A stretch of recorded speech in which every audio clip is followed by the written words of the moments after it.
The Public-Private Partnership Directorate has granted 2 Chinese firms a green light to conduct feasibility studies and commence procurement for the construction of the Nairobi-Nakuru-Mau Summit Highway. China has partnered with Kenya in the financing and building of key infrastructure projects in the East African nation. Chinese companies have built several major roads across Kenya.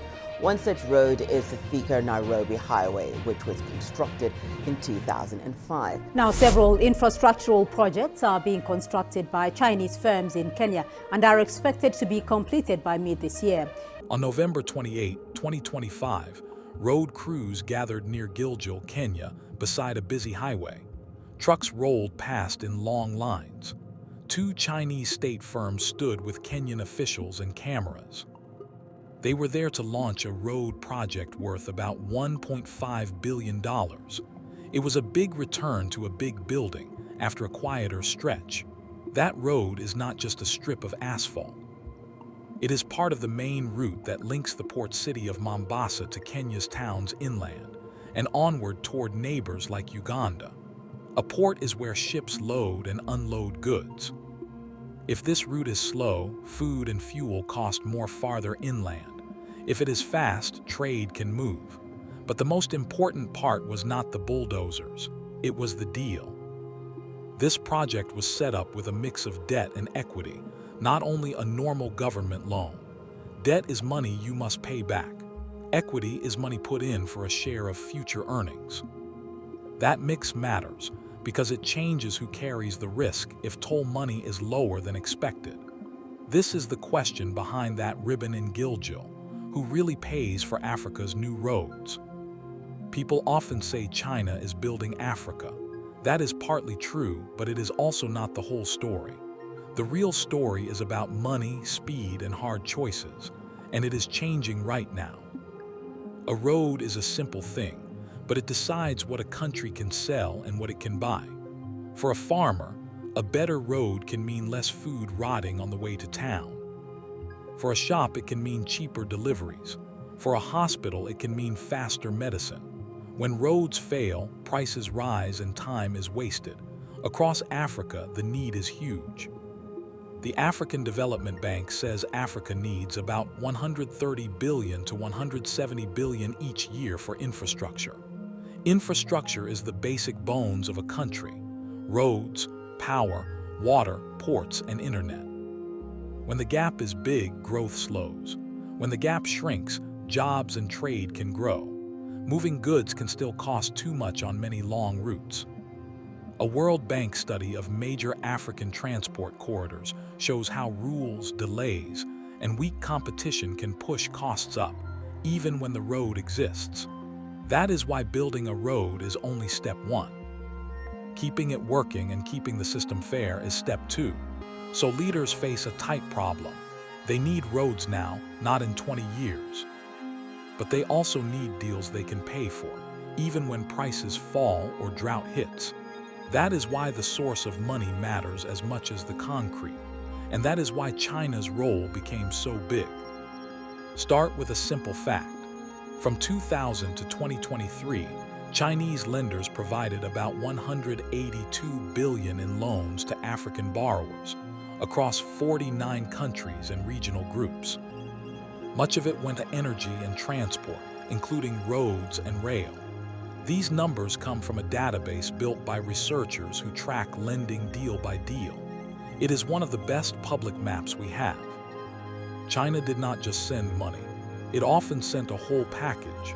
A Chinese bank could provide financing, and a Chinese state firm could build the project. For leaders who wanted fast results, that package was powerful. It was like ordering a full meal instead of buying each ingredient from a different shop. In 2013, China launched the Belt and Road Initiative, often called BRI. BRI is a global plan to support trade and building projects, backed by Chinese finance. It started with links between Asia and Europe, then spread wider, including Africa. Over time, Chinese policy banks and state banks became major lenders for big infrastructure. There was another reason China fit the moment. Many African countries were growing fast, and their cities were expanding. They needed power lines, ports, and roads at a speed that old systems struggled to match. Traditional lenders often moved slowly, with many rules and checks. China's model often moved faster, even if it brought its own risks. Chinese construction firms also became major players on the ground. A McKinsey report found Chinese firms had a very large share of Africa's internationally contracted construction market. Internationally contracted means big projects awarded through cross-border deals, not every local road job. This scale made Chinese firms hard to avoid, even on projects funded by others. And for many people, the new roads and rails were real. Some projects cut travel time sharply, like Kenya's Mombasa to Nairobi rail line opening in 2017, which one report said cut travel time by about half. Faster travel can mean cheaper goods and quicker business. It is not strange that leaders kept choosing this path, but every loan has a second chapter, repayment. In January 2026, a new analysis by the One Data Initiative showed a major shift.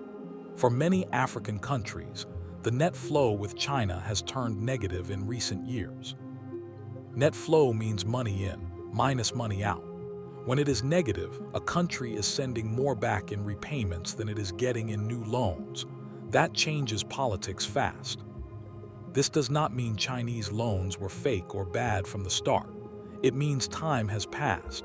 Many loans had grace periods, which are early years with small payments. When those years end, the bills rise. If exports do not grow as planned, or if the local currency weakens, paying becomes harder.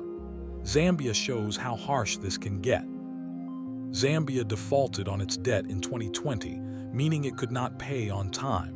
Default is not a moral failing, it is a cash problem. And it can freeze a country out of new borrowing right when it needs money most. After long talks, Zambia reached an agreement in June 2023 with official creditors to restructure about $6.3 billion of debt, including debt owed to China. Restructure means changing the payment plan. It can extend deadlines, lower interest, or delay payments.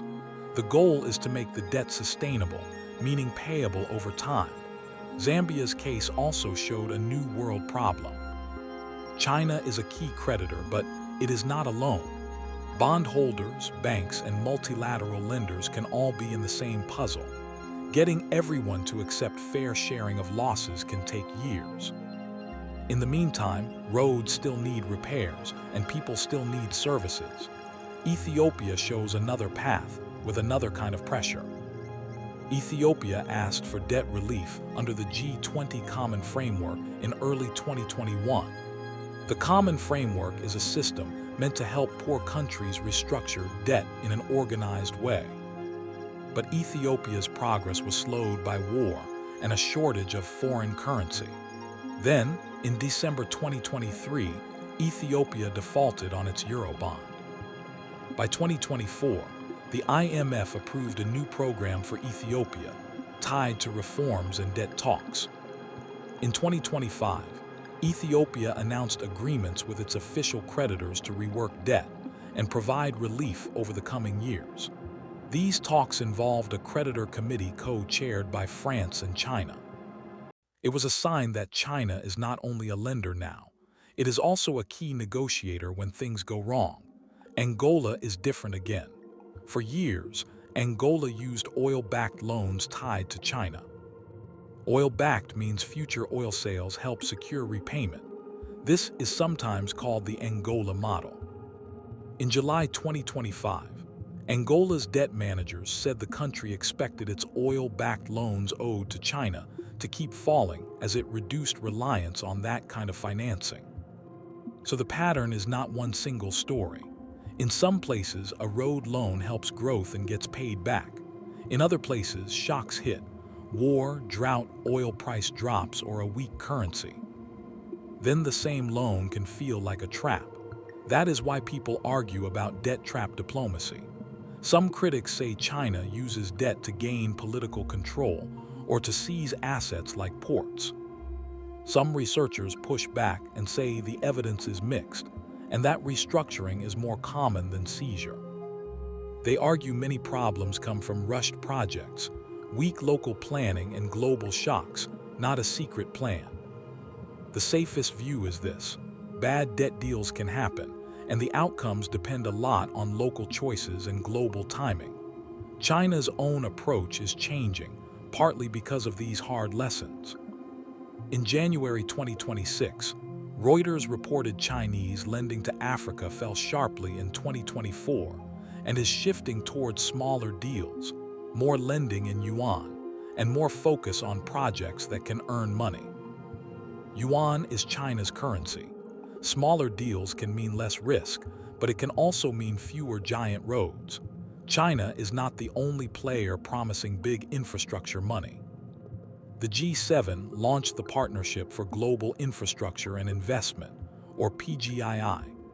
PGII is a plan to mobilize up to $600 billion by 2027 for infrastructure in partner countries. Mobilizing means gathering money from governments and private investors, not only spending government cash. On paper, that sounds like an answer. In real life, it can move slowly.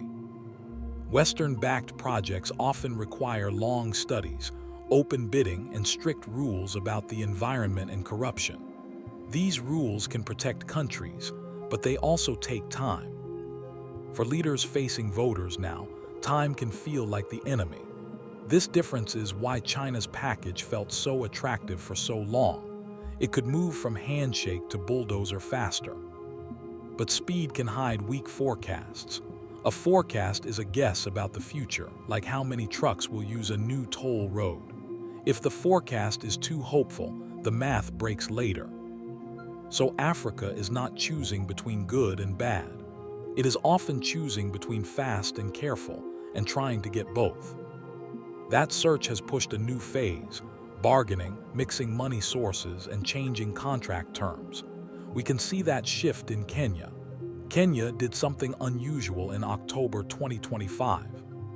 It converted a large Chinese railway loan from US dollars into yuan. Kenya's finance minister said this could save about $215 million a year in interest. Interest is the extra money paid for borrowing. Kenya's move also shows how countries try to lower currency risk when the dollar gets strong. This kind of move is part of a broader shift. Reuters reported that some Chinese finance is moving through regional African banks and toward projects seen as more commercially viable. Commercially viable means the project can earn enough money to pay for itself, like through tolls or fees. That can push planners to pick projects with clear revenue, not only projects with big social value. Now return to Gilgil, Kenya, on November 28, 2025. That $1.5 billion highway expansion was launched with a model that mixes debt and equity, aiming to share risk differently than old-style lending. If toll income is strong, the deal can work well. If it is weak, the pain may be shared, not dumped only on taxpayers. But it also means the public must watch the fine print. This is where playing donors against each other comes in. When more funders compete, a country can push for better terms, like lower interest, more local jobs, or clearer transparency. Transparency means the public can see the deal and understand it. But competition can also slow projects, because negotiations take longer and politics gets louder. So why are Africa's roads being built by China? Because China brought large money, fast building, and a one-stop package when the need was urgent. Because Chinese firms became major builders in the international market. And because other options often did not move fast enough. That is the first half of the answer. The second half is harder. The bill does come due. In some countries, repayments are now larger than new Chinese lending, changing the relationship. Debt talks can drag on, and they can shape politics at home and diplomacy abroad. This is not only about China, but China is central because of how much it lent in the last 2 decades. The next decade will test whether the newer deal styles are truly better. Yuan loans may lower some costs, but they can add new currency issues if trade earns dollars. PPP-style deals may share risk, but they can also create expensive tolls if contracts are weak. The key is not just who builds, it is who sets the rules and who gets the data. If you want one simple takeaway, it is this: roads are not gifts, they are bets. A good bet raises trade and pays for itself. A bad bet leaves a country paying for a road that does not earn enough. Africa's leaders, citizens, and partners will keep learning which bets are worth making.